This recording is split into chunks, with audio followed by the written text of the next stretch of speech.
Okay, we'll be talking now about the Robotics and ROVs lesson plan in the Subsea channel teacher pack. We've talked before about divers and how divers can be used in the subsea industry to do all sorts of little jobs. But sometimes some drilling operations take place very deep and divers have a limited capacity. They can only go that deep or it becomes way too unsafe. So in those instances, robots can be used. One of the types of robots that are being used are ROVs, which are remotely operated vehicles. And in this case, you have a controller on the rig that is controlling the robot. So you can compare it to a remote controlled car, but then it's a fancy robot underwater. There's also a different type of robot that they use, which are called AUVs, or autonomous underwater vehicles. These are pre-programmed robots, so they are pre-programmed on board, then they go underwater, they follow their program, and then they come back up. So they're a bit more like the B-bots that some of you might be familiar with. So those are the type of robots that they use, and obviously there's a lot of jobs available for people that can control these robots and that can program these robots. So this lesson plan is all about programming, so let's get to it. So one of the first activities you can do with your pupils to teach about robots and programming is to get them to bring in some remote controlled toys and play around with them, and make sure you get in some directional language, forwards, backwards, left, right, and just get them playing with it. Then you want to be talking about some of the important language that we need for programming. So for instance, you have algorithm. Algorithm is a set of instructions that tell your robot what to do. So you can imagine it's the same as a recipe. You have to follow the exact wording of the recipe, and then you'll end up with a lovely cake. But if you don't, then you might not. So it's very important to teach about algorithms. So one of the first activities you could do with your pupils to teach them the importance of algorithms and that these instructions are very clear is to do the crazy character algorithm activity.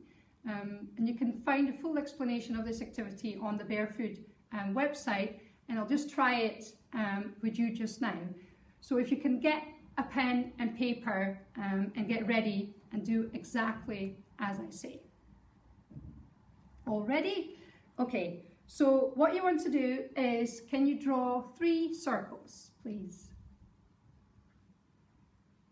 Now draw a crescent,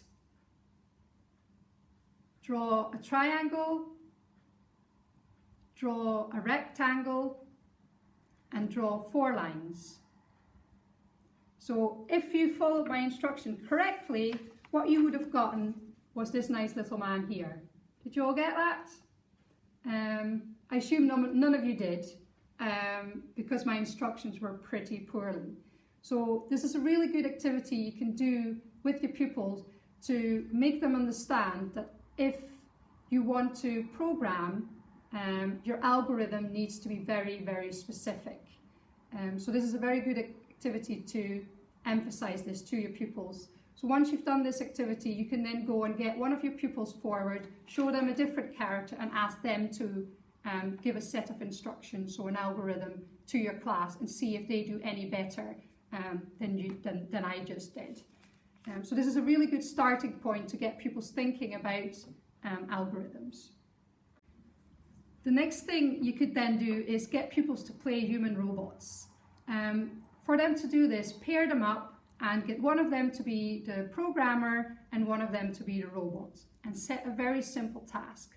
So for instance, this could be walk to the end of the room and pick up an item.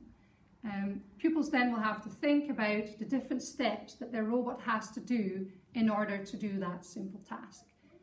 So they would, for instance, the first line of their algorithm might be walk 4 steps and then bend over, pick up an item. But they'd have to debug, so they have to keep going back and figure out how many steps they need to get their robot to get to where they want it to be. Once they're happy with their algorithm, They could swap robots and try it on another robot and see whether it still works. You could imagine if there's pupils that have very different heights, then the same algorithm might not work with the different pupils, so then they have to debug again and see how they can get the algorithm working for another robot. So these are just some very simple activities you can do to teach about programming and coding that don't require any computers, but really gets kind of the use of algorithms and debugging into pupils' head.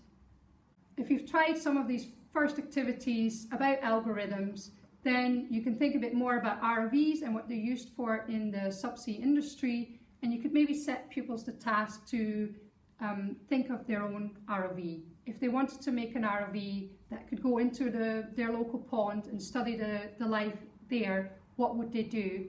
What would the ROV need? Would it need wheels? Would it need arms? Would it need cameras? Would it need lights? Get them thinking about all the things their ROV would need, and they could obviously design their own one. They could build it with recyclable materials, or if you're teaching at higher levels, they could even put some electronics in and make a real working model of it. The final step then could be to go onto Scratch and get them programming a little ROV on Scratch and get them playing around with that.